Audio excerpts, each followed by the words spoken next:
Alors, les enfants et le monde extérieur. La première chose, c'est lorsqu'on entend enfant. Tout de suite, on voit quelqu'un de fragile. On voit quelqu'un qu'on doit protéger. On voit tout de suite quelqu'un qui n'a pas totalement toute sa capacité motrice de son existence. Je vous arrête tout de suite. Sinon, je voudrais rappeler à ceux qui écoutent souvent et qui vont écouter ces choses. Alors, pourquoi on vous dit alors que je ne viendrai pas apporter la paix, mais l'épée entre la mère et sa fille et le père avec son fils. Ça veut dire que le fils, c'est pas un enfant. Et lorsqu'on dit ensuite que laissez les enfants venir à moi, car le royaume de Dieu appartient à ceux qui sont comme, je voudrais que vous notifiez comme. Parce que ça vous échappe souvent lorsque vous lisez ces choses. Vous basculez seulement le royaume de Dieu et vous chantez. Non, comme, ça veut dire à leur ressemblance. Mais ici, l'enfant pour les Sillonnais ne renvoie pas à la caricature du mot manifestatrice de l'élément corporel qui manque ainsi de croissance physique. Non. Ou bien de croissance linguistique. Non. Enfant ainsi renvoie au fait à l'essence. Ceux qui sont fragiles d'essence. Ce sont les enfants. Ils sont fragiles d'essence parce que leur état naturel et leur conservation de cœur dans la lumière, en la création, a fait de faire valoir pour vivre dans la communication. Alors, ils perçoivent les choses, ils transcrivent, ils transmettent, ils manifestent cela en musique, en liturgie, en explication, en travail. Même lorsqu'ils travaillent, ils ont toujours tendance à vouloir échanger avec les autres. Ne faites pas de ces enfants qui croient en moi des victimes de vos concepts doctrinaux et de vos grands intellects manipulatrices. Ce n'est pas bien du tout. Dieu, en toute puissance dans sa création, cela ne sera jamais un avantage autant pour moi, pour vous, et même pour vos descendants. Vous ne pourrez pas prospérer ainsi en outrageant l'innocence, l'enfant. Et l'enfant, c'est toujours Dieu.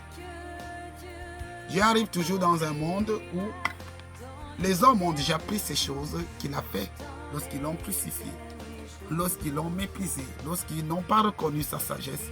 Ils se sont appropriés de cela. Et lorsqu'il vient dans sa création et porte la top de faire valoir d'un homme, on ne reconnaît pas que tous ceux qui sont éloquents, estimés au milieu des hommes, c'est son esprit qui leur donne cela, ou encore qui les a donné l'histoire, qui les a permis d'instrumentaliser et de mettre en pratique ces choses.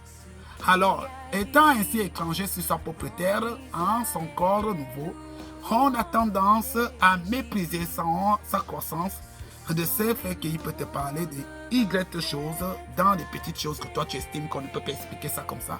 Et du coup, tu vas le mépriser. Dieu est un enfant. Parce que même le président est un enfant. C'est un enfant. Peu importe qu'il occupe des fonctions, c'est un enfant qui est soumis à une grande responsabilité des autres, alors que c'est encore un enfant de Dieu. C'est encore un enfant de Dieu, pourquoi? Parce qu'il n'a pas quitté son innocence. Il a la même innocence que le jour qu'il est né dans les bras d'une créature, jusqu'à ce qu'il dirige le pays. C'est juste des facultés qui se sont ajoutées sur ses épaules. Alors, ce n'est pas parce qu'il ira jouer à la balançoire, ce n'est pas parce qu'il ira peut-être rire avec les amis, que vous allez le caricaturer comme étant quelqu'un qui n'est plus capable de gérer une fonction doctrinale ou bien un mandat d'enseignement pratique qu'on lui aurait instruit. Parce que toute chose grandit, croit, mais ne perd pas son importance. Alors, il est très important de comprendre l'enfant est le monde extérieur. Ça veut dire l'homme a été mis dans le jardin. L'homme n'a pas été fait avec le jardin. Alors, l'enfant de Dieu a été mis dans le monde. Et l'enfant de Dieu, c'est l'homme qui est enfant de la parole, qui, elle, est Dieu dans le don de l'humanité, comme en tant qu'autel humain vital de parole. C'était un enfant. Ne me demande pas de te raconter les choses d'il y a de cela 4000 ans. Je ne connais pas ces choses-là aujourd'hui. Pourquoi? La boîte crânienne que je porte aujourd'hui ne peut avoir que des illuminations, des références par rapport à la pratique que toi tu as et des faisabilités par rapport à l'expérimentation que moi j'ai au quotidien. Mais ne fais pas de moi un bourreau sous prétexte que je suis censé liturgiser ce dont toi tu crois maîtriser alors que tu ne maîtrises même pas cela. Tu as une petite conception donnée ou attribuée pour une manifestation à un temps bien disposé. Ne devient pas ainsi le monde extérieur qui m'outrage. Parce que nous sommes tous deux dans le monde, mais comme des enfants. L'un soulève un seau d'eau, l'autre soulève un verre. Où il y a de l'eau, c'est toujours de l'eau. Chacun selon son petit poids. Mais le tout, si on verse le seau d'eau dans un récipient, on verse aussi le verre d'eau, ça se mélange. Et lorsque ça se mélange, ça devient la même eau. Alors nos différences qui sont de nous, l'essence de nos provenances sont ainsi notre drapeau arc-en-ciel dans notre jardin d'enfants. Il faut qu'on ne renie pas l'innocence. On ne doit pas renier nos essences d'enfants pour prétendre avoir des essences d'adultes. Vu que l'homme n'a pas été créé pour être un adulte, l'homme a été adulte d'abord, ça vient d'adultère. Déjà, pour commencer, c'est d'abord un mot déjà avec un radical assez péjoratif, négatif. Alors, lorsque tu veux être un adulte, tu vas toujours essayer de paraître. Tu vas même oublier le plus important qui t'a été donné naturellement. Tu vas oublier ton état naturel. Tu oublieras les battements de ton cœur dans la lumière de la parole, tes manifestations de la puissance. Et tu deviendras ainsi un robot. Pourquoi des cailloux grandissent si tu ne le sais pas? Les eaux aussi s'endurcissent avec les électrons des énergies paroles dans les hommes, ils deviennent ainsi des pierres. Au lieu qu'ils aient des cœurs de chair, ils deviennent des cœurs de pierre.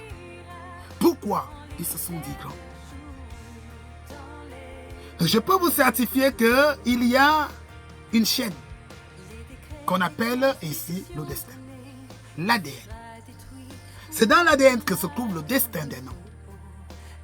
Alors, il consumera les œufs de son ADN à chaque temps que cela se déclenche. Et personne ne pourra lui empêcher de faire cela. Celui qui devrait devenir président, il le sera. Ce n'est pas tout le bourdonnement des mouches qui sont à côté qui l'empêcheront. Dieu a mis ça dans son ADN.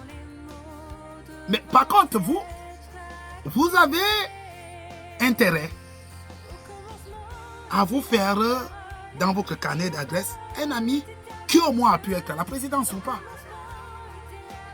Pourquoi? Celui qui n'est pas avec moi est contre moi. Quand un enfant ne t'aime plus, tu vas faire quoi pour qu'il t'aime? Parce que lorsque tu as détruit l'innocence d'un enfant, avec tes idéologies extérieures, tu vas faire comment pour le recontextualiser dans son destin embryonnaire? Vu qu'il sort d'une grossesse, il rentre encore dans une autre grossesse. Une grossesse de tempérament, une grossesse de manifestation, une grossesse d'apprentissage par les intentionnalités. Tu décris ça dans son essence. Tu fais comment? Tu vas faire comment pour rendre le bien de tout un peuple? Parce qu'un homme est toujours une bénédiction pour tous les autres hommes. Et les autres hommes sont aussi une bénédiction pour nous. Nous arrivons à cohabiter ensemble, mais ce n'est pas nous qui avons déterminé nos apostolats exotiques. L'exode s'est fait sans même que nos corps ne prennent conscience qu'on était déjà exodés à être quelque part à un moment donné. Ce n'est que lorsqu'on y est qu'on comprend un peu mieux les roulements des oracles qui ont précédé et qui nous ont entraînés là comme un raz de marée. Alors, ceci, je ne suis pas en train de dire que l'homme n'a pas le contrôle dans sa destinée. Pas du tout. Le contrôle de l'homme dans sa destinée, c'est de connaître la fonction de sa destinée. Ce n'est pas de connaître sa maturité en quittant son innocence. Non, pas du tout. Il reste un homme. Il reste un enfant de la parole. Mais la parole est puissante. Elle peut utiliser cet enfant comme une épée par rapport à certains organigrammes occupationnels dans son plan de gestion. Alors, il ne faut pas faire une amalgame par rapport au visuel, par rapport à l'apparence et par rapport à l'existence et par rapport à le tempérament existentiel à cause des idéologies extérieures qui environnent ton caractère d'enfant. Alors, l'extérieur et le monde extérieur par rapport à un enfant, c'est toutes les choses qu'on a appris dès qu'on est venu et qu'on a commencé à écouter ce qui nous entoure, qu'on a commencé à regarder, qu'on a commencé à copier, qu'on a commencé à vouloir se mélanger.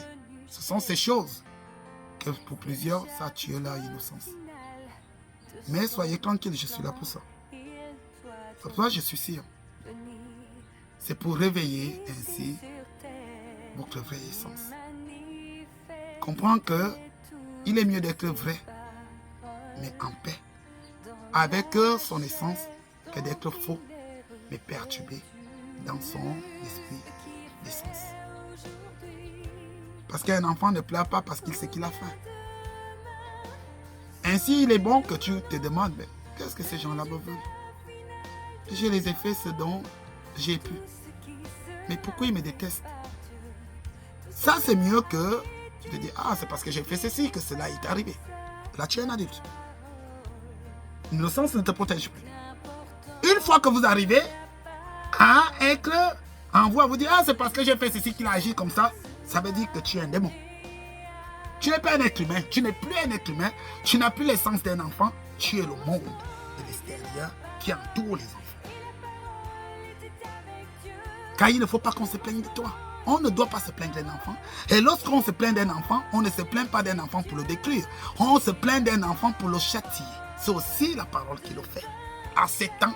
Et c'est dans ça qu'il apprend à basculer d'un point A à un point B pour évoluer dans son expérimentation vitale. On s'arrête là, on peut dire beaucoup d'autres choses. Mais on reviendra commenter pour ceux qui sont éliminés. J'ai averti que ces choses ne sont pas pour ceux qui n'aiment pas la parole. Qu'ils la prennent comme un moyen sur la toile pour parler de tout et de... C'est pas que c'est mauvais, mais on ne peut pas passer le temps à parler des corps, à parler des vêtements, à parler des produits matin, midi, soir. Véritablement, ce n'est pas ça le rôle de la parole. L'habit est fait pour mettre sous la peau, ça s'arrête là, c'est tout. Ça n'a pas besoin de faire tout un débat là-dessus. Ça, c'est des manipulations. C'est aussi des religions.